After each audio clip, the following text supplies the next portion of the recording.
Olipa kerran Rapu, joka tykkäsi syödä kukkia. Rapu ei oikeastaan pitänyt kukista, mutta häneltä meni se seikka ohi. Itse asiassa Rapu vihasi kukkia, ja siitä syystä niitä söikin, mutta sitä Rapu ei myöskään ymmärtänyt. Ravun paras kaveri on kukkakauppias, joka ei oikeastaan ole Ravun kaveri lainkaan, koska kukkakauppias ei tiennyt edes Ravun olemassaolosta. Rapu oikeastaan mielsi kauppiaan kaveriksi vain, koska tämä kasvatti kukkia Ravun murhattavaksi. Silti Rapu luuli kukkakauppiaan tekevän niin vain hänen mielikseen. Tai no, ei mielikseen, vaan vihaksi oikeastaan, sillä Rapu ei edelleenkään pitänyt kukista, koska ne ovat rumia, siis ihan saatanan rumia. Kaikista kukista Rapu vihasi eniten sinisiä orvokkeja, joita kauppias kasvatti ruukussa asuntonsa ulkopuolella. Tai ei ehkä. Punaiset ruusut olivat vieläkin ällöttävämpiä. Kuukautisten väri ja silleen, tiedättehän. Rapuahan ei tämä seikka kuitenkaan pätkääkään kiinnostanut, sillä hän söi niitä lämpimikseen.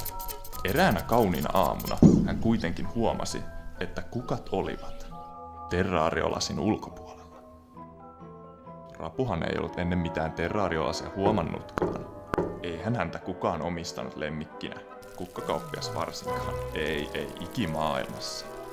Joku oli unohtanut antaa Ravulle kukkia murhattavaksi. Todennäköisesti syy oli ruohonleikkaajana. Ja sitten Rapu karkasi. Syytähän Rapu ei tähänkään tiennyt, mutta kukat tuntuivat hupenevan päivä päivältä. Ja sitten Rapu päätti lentää kuuhun. Toisin kuin maapallolla, siellä on paljon kukkia. Paljon rumia sinisiä ja punaisia ja keltaisia ja oransseja kukkia. Mistä muusta syystä kuusta muka vuotaisi verta? No kuitenkin, asiaan. Samana hetkenä, Ravun kuuhulluuden aikana, kukkakauppias päätti astua asuntoonsa. Ja melkein astui Ravun päälle. Rapuhan kaveriaan huuteli, että auttaisi lentämään kuuhun, mutta eihän tuollainen kukkakauppias mitään tajunnutkaan, kun kerran sen ruohonleikkaajan kanssa väsää joka päivä.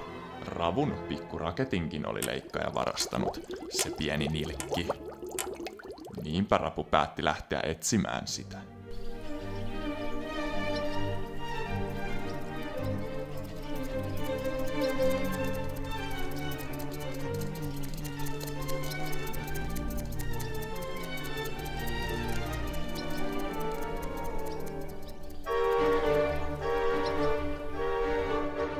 Rapu soluttautui Nasan tukikohtaan, vei heiltä raketin ja jätti mystisen värisevän tikun paikalle harhautukseksi.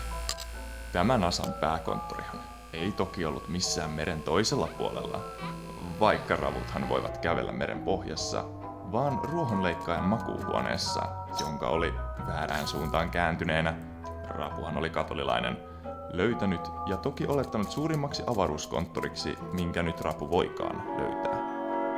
Huoneesta poistuessaan Rapu kuitenkin huomasi tiellään työnnettävän ruohonleikkurin. Ohoi! Poistu edestäni, suuri ruohonleikkuri, tai minä saksetan sinut sängyn alle, huusi Rapu. Tai niin hyvin huusi, kuin ravut nyt yleensäkään kykenivät. Mutta ruohonleikkuri ei ollut kuulevinaan, se paskiainen, tönöttää vain seinää vasten kuin ei olisi mitään huomannutkaan. Rapu söi muutaman kukan, murhaten ne intohimoisesti. Toki Rapu ei edelleenkään tajunnut, miten ruohonleikkurin ohi olisi pitänyt päästä, vaikka avoin ovi olikin ruohonleikkurin vieressä.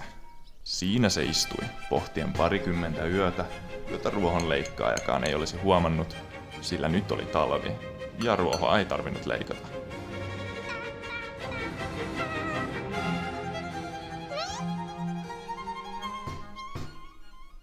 Lopulta Rapu huomasi kyseisen avoimen oven ja innokkaasti sipsutti ulos ja lähti kuuhun, heiluttaen sakseaan ruohonleikkurille, jonka kanssa oli päässyt yhteisymmärrykseen. Nyt Rapu sitten oli kuussa, murhaten kukkia elämänsä loppuun asti, vaikka ei niistä pitänytkään.